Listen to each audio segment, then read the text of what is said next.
a Stuart 5A that needs some cosmetic work.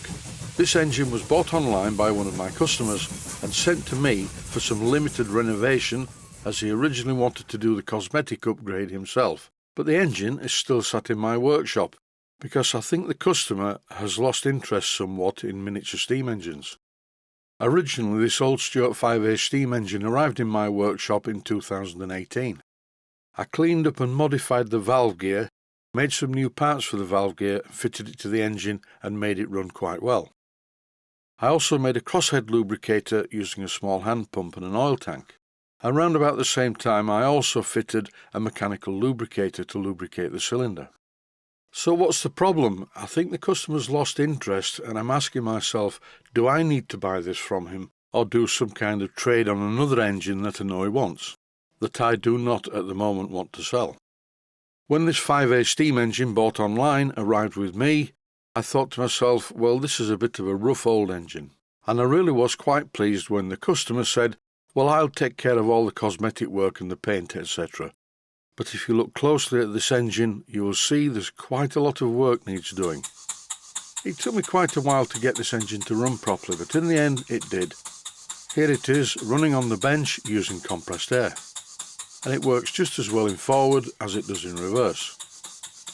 The reversing gear part of the engine that I modified and fitted works perfectly. If you're interested, there is a short video series called Fitting Reversing Gear to a Stuart 5A steam engine. Here's a small oil pump sat on the tank, and this allows me to pump oil from the tank to the crosshead. The pipe is quite a small bore and the oil is very thick, especially today as it's cold in the workshop, so the handle is quite difficult to move, but it puts just enough oil at each side of the crosshead, which then runs down, lubricates the small end, and eventually runs down and lubricates the big end. As I'm going to run this engine for a while, I thought it would be a good idea to oil all of the moving parts, as well as fill the mechanical lubricator with steam oil. The lid is not on the lubricator because I kept knocking it off with my hand. I never did like these drain cocks. They're very industrial and they're not both exactly the same as each other. I think if this were my engine, I would change them for Stuart ones, although I would have to make thread adapters because the threads in the cylinder are huge. They work okay, but it's just one more job in a cosmetic modification to this engine.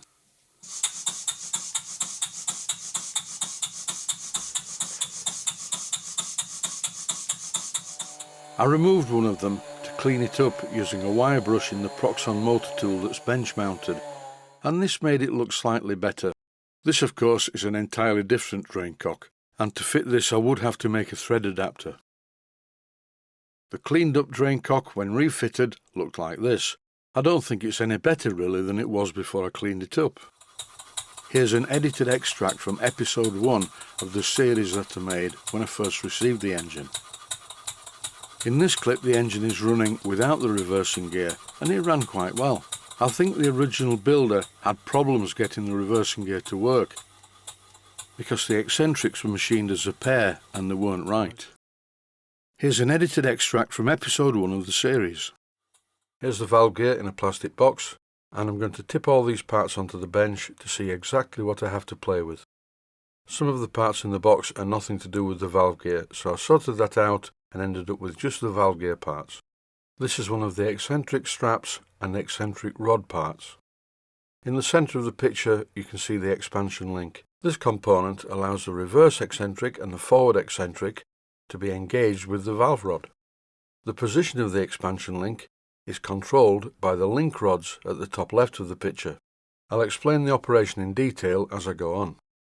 In this clip I'm seeing which way around the eccentric rod fits on the eccentric strap. These two parts are firmly bolted to the steam chest.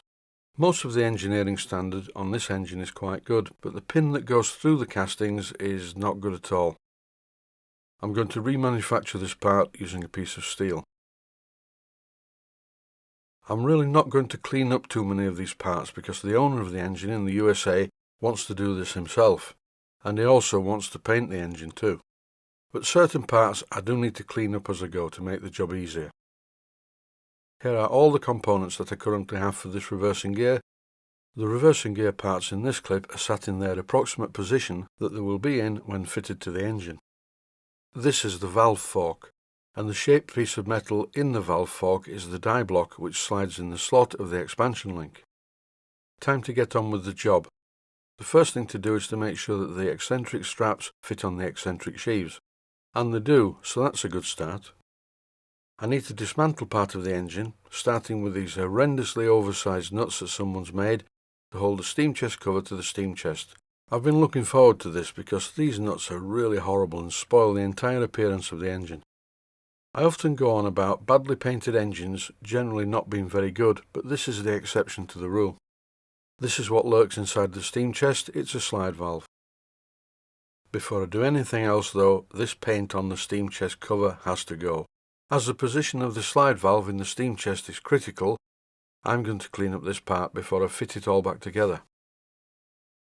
When I first ran this engine and set the timing of it, I noticed that quite a lot of oil was bubbling out of the top of this gland fitting. So here I'm removing it, I'm going to clean it up, then I'm going to refit it using some sealant. I'd like to show what goes on inside this gland fitting, so I'm just wiping it with a cloth, and then I can take it apart. This type of gland fitted to a Stuart 5A is a bit different to the design of a stuffing gland fitted to a much smaller engine. Don't forget, a Stuart 5A is a small full-size engine, not really a model. The adjustable part of the gland nut presses down on this collar, which in turn compresses the valve packing against the shaft, making the joint steam tight. And here I'm examining the gland packing to see whether it needs replacing, and no, it doesn't. It's in very good order. I think I'll reuse this. It's braided graphited yarn. And here are the three component parts of a 5A stuffing gland, which I'm going to clean up and polish. This is a view of inside the steam chest. It's very oily and a bit dirty, but the valve face is in very good condition. All that remains in this episode is just to replace the parts in the plastic pot. That was from episode 1 of the series, and now here we are in real time. Here's a close-up of the crosshead oil pump sat on its tank. And here is the remanufactured shaft that holds everything together for the reversing gear.